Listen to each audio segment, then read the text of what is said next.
The sweet potato casserole sat untouched between us, its marshmallow top going cold. I watched my daughter Maya's fingers curl around her napkin, knuckles white against the fabric. She was 13, at that terrible age where every word landed like a stone, where she was just beginning to understand the hierarchies adults pretended didn't exist. We'd arrived at my parents' house 3 hours earlier, Maya carrying the green bean casserole she'd insisted on making herself. She'd watched YouTube tutorials, measured everything twice, worried that it wouldn't be good enough for Jennifer's standards. I'd assured her it would be perfect. I'd been wrong to focus on the casserole. My sister Jennifer had been talking for 20 minutes straight about her son's acceptance to a prestigious prep school. Briarwood Academy, she kept calling it as if the name itself conferred status. The application fee alone cost more than Maya's entire school wardrobe. The yearly tuition was more than I made in 6 months. Of course, we're investing in his future, Jennifer said, refilling her wine glass for the 3rd time. Not all children have the capacity for excellence. Some kids are just meant for minimum wage jobs. The table went quiet. My mother's fork paused halfway to her mouth. My father shifted in his chair, and I could feel his warning glance even without looking up. Maya's eyes fixed on her plate. She'd been working weekends at the local library, shelving books for $8 an hour. She loved that job, loved the smell of old pages and the quiet dignity of organizing knowledge. Last week she'd come home beaming because the head librarian had praised her indexing system. She'd reorganized the entire young adult section by both genre and theme, creating cross-references that made it easier for kids to find books they'd actually want to read. Mrs. Patterson had called it innovative. Maya had called me at work just to tell me about it, her voice breathless with pride. I'd stuck that memory in my pocket for hard days. For moments like this when I needed to remember what mattered. Jennifer, my mother started, her voice carefully neutral. But Jennifer wasn't finished. She leaned back in her chair, gesturing with her wine glass in a way that suggested she'd had too much and cared too little. I'm just being realistic. Look at the statistics. Kids who don't get into the right schools, who don't have the right opportunities, they end up serving fries or stocking shelves. It's not cruel, it's just facts. My brother-in-law Derek nodded along, cutting his turkey with deliberate precision. He'd made his money in real estate during the boom and never let anyone forget it. Their house had 7 bedrooms for 3 people. Some families prioritize education, Jennifer continued, swirling her wine. Others prioritize, well, other things. Comfort. Easy choices. Not pushing their children toward excellence. The implication hung in the air like smoke. My mother's hand tightened around her fork.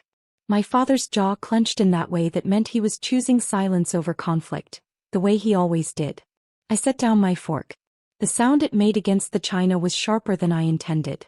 The whole table felt it, that small metallic clink that meant something was about to break. Like living off alimony? I asked. The words came out quiet, almost conversational. But they landed like a slap. Jennifer's face went rigid. Derek's knife stopped mid-cut. My mother closed her eyes briefly, the way she did when she knew something irreversible had just happened. Excuse me. Jennifer's voice climbed an octave. Well, you're talking about who deserves what kind of work, I said, keeping my tone light and reasonable. I'm just wondering about your qualifications for judging, given that you haven't actually worked in 7 years. Not since you married Derek and decided that being a stay-at-home mother to 1 child required a full-time housekeeper and a nanny. The words came out calmer than I felt. I'd practiced this conversation in my head 100 times, usually at 3 in the morning when sleep wouldn't come and old resentments surfaced like bodies in a lake. I raise a child, she snapped. So do I. While working 50 hours a week. My father cleared his throat. Not here. Not today. I looked at him then, really looked at him. At the same man who'd told me to be quiet when Jennifer criticized my divorce. To keep peace when she made comments about Maya's thrift store clothes. To smile and nod when she explained why her son deserved his grandmother's antique desk instead of my daughter. Actually, Dad, here is perfect.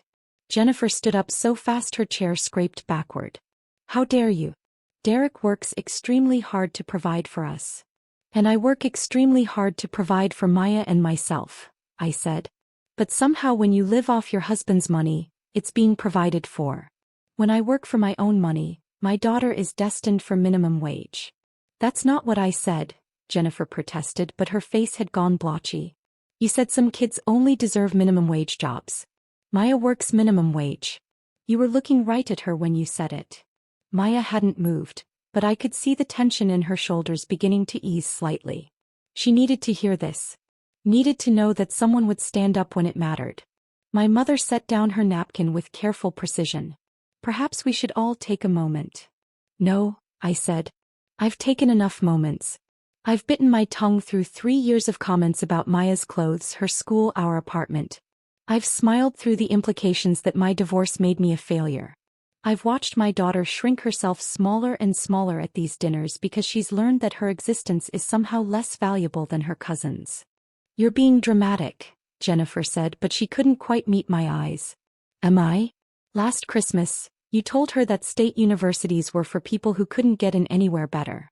She cried for 2 hours that night because she'd been excited about the state school's marine biology program.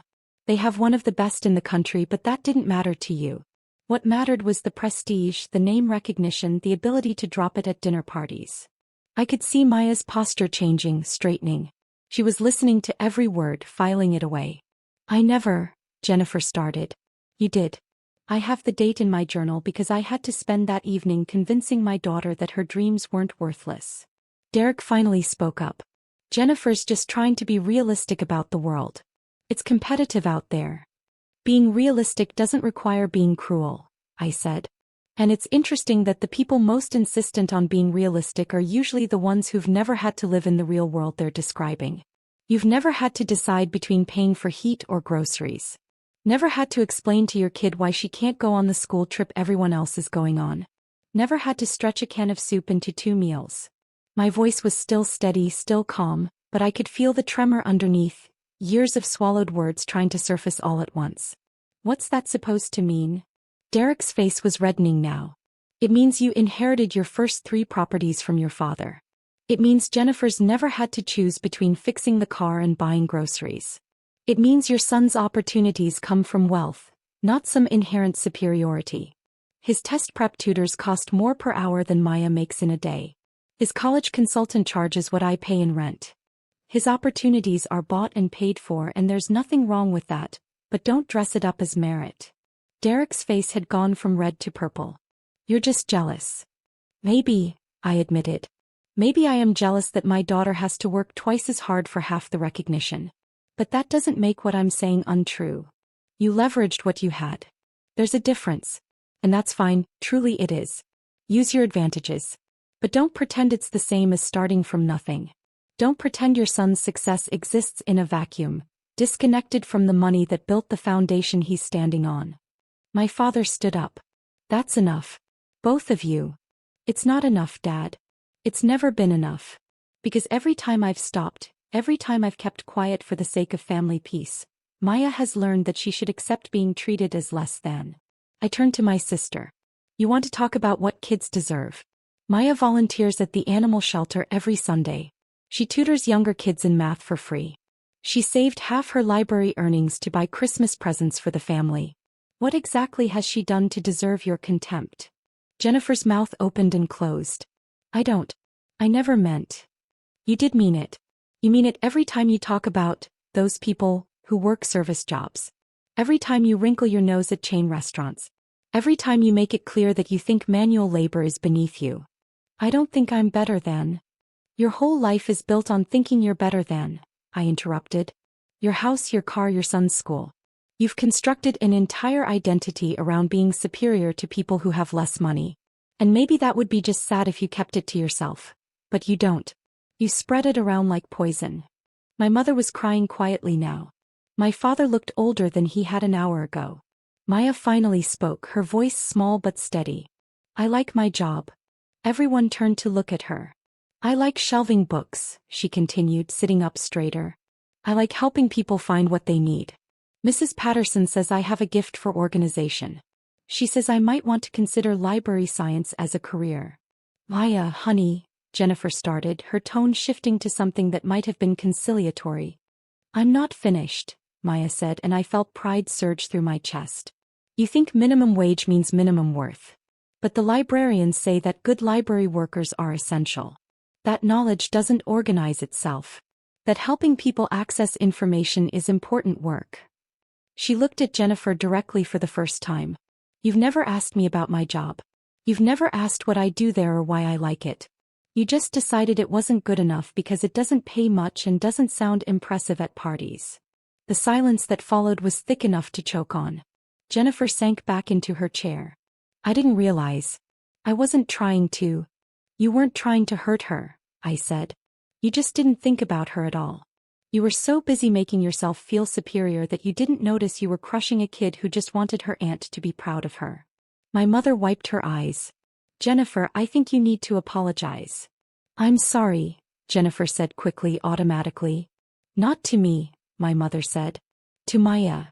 Jennifer looked at my daughter and for the first time, I saw something like shame on my sister's face. Maya, I'm sorry. I was being awful. Your mom's right. I haven't asked about your job or your life and I should have. Maya nodded slightly but didn't say anything. I think, my father said heavily, that this Thanksgiving is over. Good, I said standing up. Maya, get your coat. As we walked to the door, my mother caught my arm. You didn't have to be so harsh. Yes, I did. For 3 years I've been gentle. And for 3 years, Maya's been learning that she doesn't matter as much as keeping peace. Family is important, my mother said. So is my daughter. And between the two she wins. Every single time. In the car Maya was quiet for a long time. Then she said, Thanks, Mom. You never have to thank me for defending you. I know. But still. We stopped at a diner on the way home, the kind with cracked vinyl booths and coffee that had been sitting too long. Our waitress was probably in her 60s with tired eyes and efficient hands. Maya watched her work, refilling cups and clearing tables with practiced grace. She's good at her job, Maya said quietly. Yes, she is. Aunt Jennifer would probably say she should have done better with her life. Aunt Jennifer doesn't know her story. Doesn't know if she's working 2 jobs to support grandkids, or if she loves the routine, or if she owns the diner and just likes staying busy. All your aunt sees is the uniform and the minimum wage assumption. Maya nodded slowly. I don't want to be like that. You're not. You're not even a little bit like that. We ordered pie because after the day we'd had, we deserved something sweet. The waitress brought it with a smile that reached her eyes, and Maya thanked her with genuine warmth. My phone buzzed with texts from my mother, my father, even Derek. I ignored them all. The only person who mattered was sitting across from me, eating pumpkin pie and slowly unfurling back into herself. Tomorrow we'd deal with the family fallout. Tonight we were just fine on our own. Mom. Maya said as we drove home. Yeah, baby. I still want to work at the library. Good. You should do work you love, whatever that is. She smiled, and it was the first real smile I'd seen from her all day. Sometimes burning bridges is the only way to protect what matters most. My sister could keep her superiority and her judgments. I'd keep my daughter's dignity intact, and that was worth any amount of family drama. The text from Jennifer came at midnight. We need to talk. I deleted it and went to sleep. Some conversations aren't worth having. Some people aren't worth the effort of explaining basic human decency. And some Thanksgivings the real blessing is knowing when to walk away. Maya was already asleep, her library badge still pinned to her jacket. $8 an hour, and she wore it like a medal. She'd earned it.